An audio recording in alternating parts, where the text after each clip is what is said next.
how a couple families didn't manage to get out of the Holocaust, but besides that, it was a death sentence. There was no way you could escape Nazi Germany. And so in a real sense, Lana, you were able to get a real experience from your visit to the Holocaust Museum, and you would advise and encourage everybody else to do the same. Yeah. Is that what you'd say? And I forgot to mention the first floor and the very last floor of the Holocaust Museum says the Hall of Remembrance, and there's an everlasting fire, and it's always reminding you to remember. And of course, let me encourage you to tune in again next week to another informative edition of Comments. Thank you and good morning.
Put that over there for me. Yeah.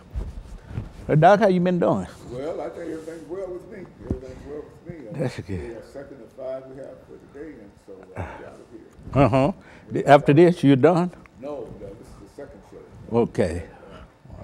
3 more after this. Okay. We got a pretty good lineup, you know. We got a group coming in talking about the golden generation. What is that? I mean, That's all our young folks.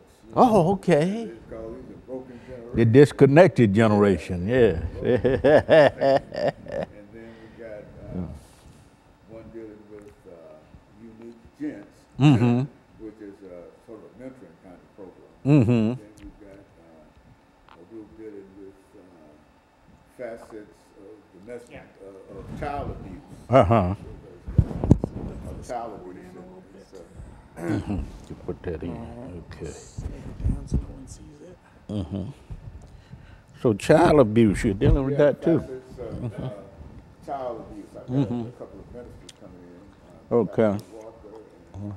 Who? Joe Walker? No, Kevin Walker. Okay. And Simmons. Uh-huh. Reverend Dr. Simmons. And so we've got a good lineup. That's good, man. That's good. I got a fellow by the name of Baldwin coming in. Confederate flag. Yeah, well, And the change in racial. yeah, that's a climate. That's a hot topic today. That is Yeah, hot topic. So, You know, so I thought of that immediately. yeah, that's it. That's it. So you've got a lot of information in reference to. Yeah, I think so. Yeah, I think so. Yeah. You know, my wife, you know, since all of this forest bashing is going on now, my wife is from a city that was named in honor of Nathan Bedford Forest. Forest City, Arkansas. You're from Arkansas too, huh? I'm from Hope, Arkansas. Yeah. Bill Clinton's hometown. Hey, I told everybody I was going to be the most important person coming out of Hope, Arkansas. Yeah, well, you got it. Get him president. I went to Hope. I was on my way to Marshall, Texas, and I stopped in Hope. Okay, Yeah, and I picked up some memorabilia. You getting the watermelon. Yeah, that's right. Yeah, Hope, Arkansas. Yeah. That's my town. So you're both from Arkansas. We're both from Arkansas.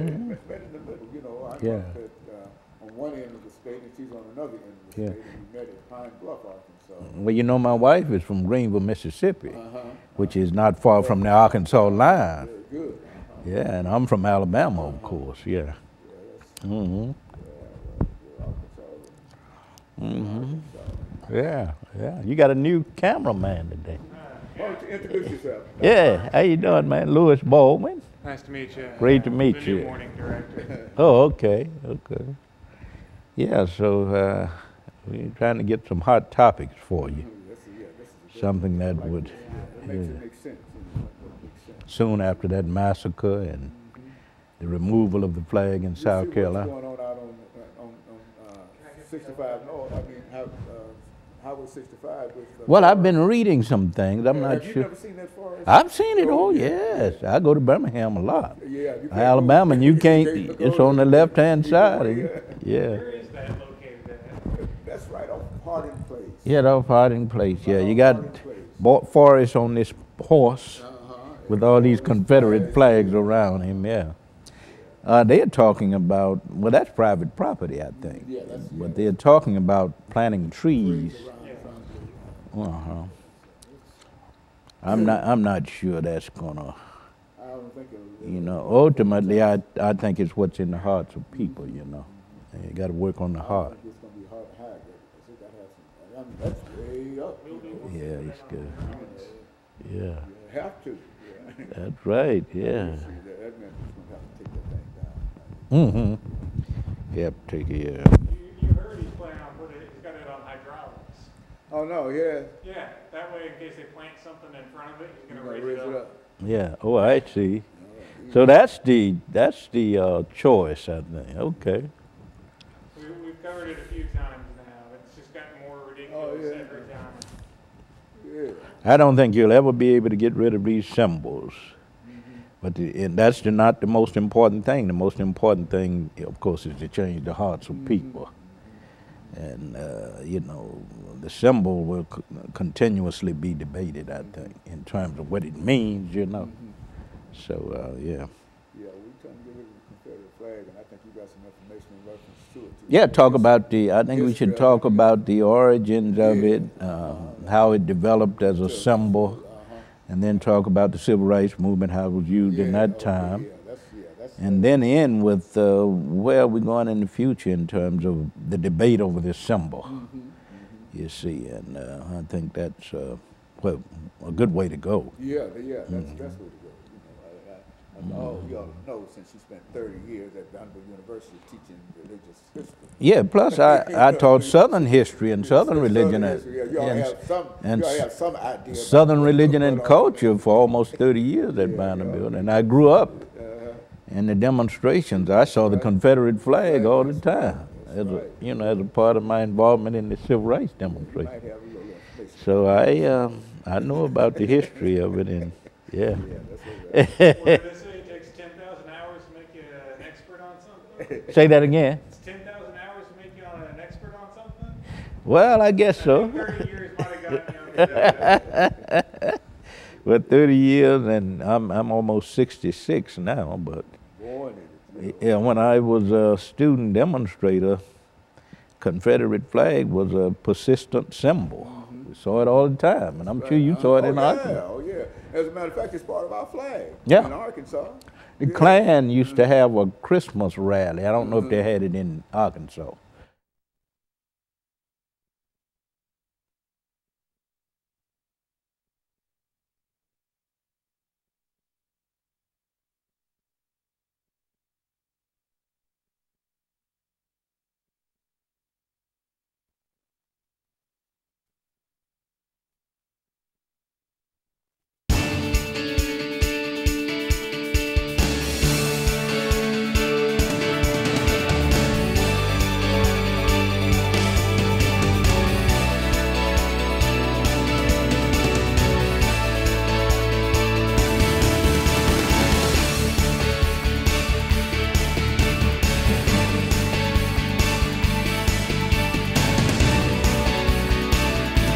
Thank you and welcome to the show this morning. The topic this morning is the Confederate flag and the change in racial climate in the South. And we have with us this morning to talk about the Confederate flag and change in racial relations and the change in racial climate in the South, Dr. Lewis Baldwin.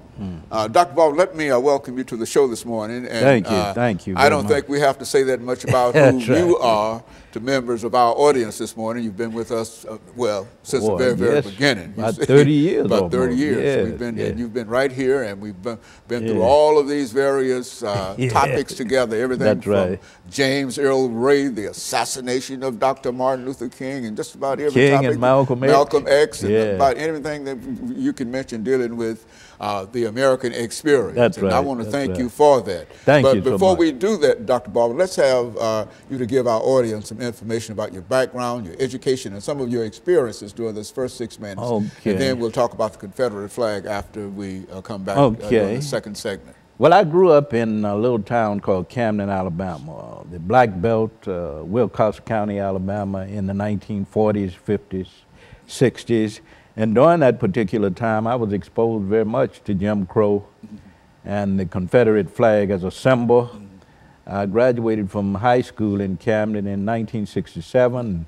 At that point, I went to Talladega College, matriculated at Talladega College, graduating with a BA in history in 1971. From there, I went to Crowser Theological Seminary and Northwestern University in Evanston, Illinois, where I received a PhD in 1980 in American church history. And since that time, I've been teaching, and I've also been involved on some levels in social activism. And so you bring with you this morning a lot of information in reference to the whole, as you indicated, the racial climate, changing racial climate in the South, this whole racial climate and the impact that it had upon you personally, as well as how the Confederate flag played in that. Let's start off doing this first part of the show to talk about the flag itself. What about the Confederate flag? Well, in order to understand the Confederate flag, I think you have to go back to its origins in 1861. There were actually 3 versions of the Confederate flag. One called the Stars and Bars, which was used by the Confederate States from March 1861 up to May 1863. In May 1863, a second flag was adopted, the Stainless Banner, it was called, really to symbolize white racial purity. And that flag was in existence from May 1863 up to March 1865.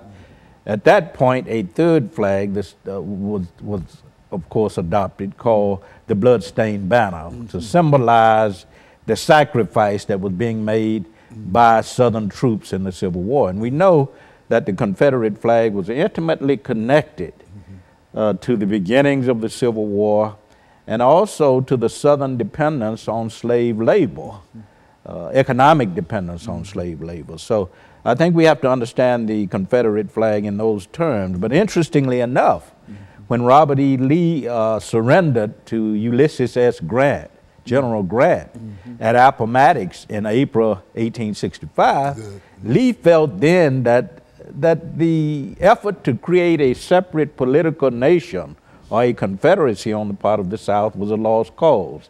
And he didn't think at that point that the Confederate flag had any meaning or significance, so it should not have been used, according to him, beyond the surrender at Appomattox. And so the Confederate flag was dead as far as he was concerned, just a part of the failed effort in order to create a confederacy. And so the flag had no significance whatsoever, because the Confederacy was all about the effort to create a separate political nation from the United States. Okay? It symbolized states' rights. It symbolized secessionism, seceding from the Union. It symbolized white supremacy, the myth of black inferiority. Robert E. Lee didn't want anything to do with that flag after he surrendered. But we know that in the 1890s, with the rise of groups like the Sons of the Confederacy and the United Daughters of the Confederacy, these groups adopted that flag as a part of their official logo. Okay, and so Dr. Baldwin, what we'll do, we'll take this first commercial break, and then we'll come back and we'll pick up at that particular part and talk about this flag further. And we'll be back with our audience following this very, very short commercial break.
Thank you and welcome back to the second segment of the show for today. We're talking to Dr. Lewis Baldwin, and he's giving us some information concerning the, the Confederate flag and change in racial climates in the South. And of course, Dr. Baldwin, let's see if we can pick up where we left off the last time dealing with the Confederate flag. I think the information that you've already given in reference to the flag justifies what we're doing here, because I think it's a lot of things that people might not have, not only not have known, probably never considered in reference to this symbol that we're dealing with here. Let's pick up from that perspective. Well, a lot of people don't know that the Confederate flag symbol, or the Confederate battle flag symbol, didn't really become important until the Civil Rights Movement. In the 1890s up to the 1930s, you have groups like the White Citizens Councils and the Ku Klux Klan, the United Daughters of the Confederacy, the Sons of the Confederacy, adopting the Confederate flag as a part of their official logo. But it was actually during the Civil Rights Movement that the power of that symbol was really resurrected by the forces that were opposed to the Civil Rights Movement. I recall growing up in Camden, Alabama in the 1960s, being involved in some of the civil rights demonstrations in that area. And the Confederate flag was a persistent symbol. We always saw it when we marched. There were people who were holding that flag up as they threw rotten eggs and urine, spit at us. So it was used by the forces of anti-civil rights, the White Citizens Council, the Ku Klux Klan. And at that point, I think this flag became a part of what some scholars call the culture wars between the Black South and the White South. You began in the 1960s to see differences of opinion over what the Confederate flag symbolized or what it meant. And as you well know, for African Americans, it was a symbol of slavery. It was a symbol of white supremacy, the myth of black inferiority, states' rights, secessionism, segregation, which at that time had taken the form of Jim Crow. But on the white side of the South, there were those who said that the Confederate flag was a symbol of heritage, of honor, of sacrifice on the part of Confederate soldiers, of family, of ancestry, pride in ancestry, pride in family. So you began to have these differences of opinion over what the Confederate flag was all about, because it became such a prominent symbol during the Civil Rights Movement. You just saw it everywhere. I remember that period too, everywhere. Used by anti-civil rights forces. And George Wallace, Ross Barnett in Mississippi, other governors valued that symbol. And that was a symbol of Southern pride. The University of Mississippi, with the rebel mascot and the use of the Confederate flag, the singing of Dixie. All of that was a part of a civil rights era, and that flag became very prominent during that period. But we are seeing today that debate being taken to a different level.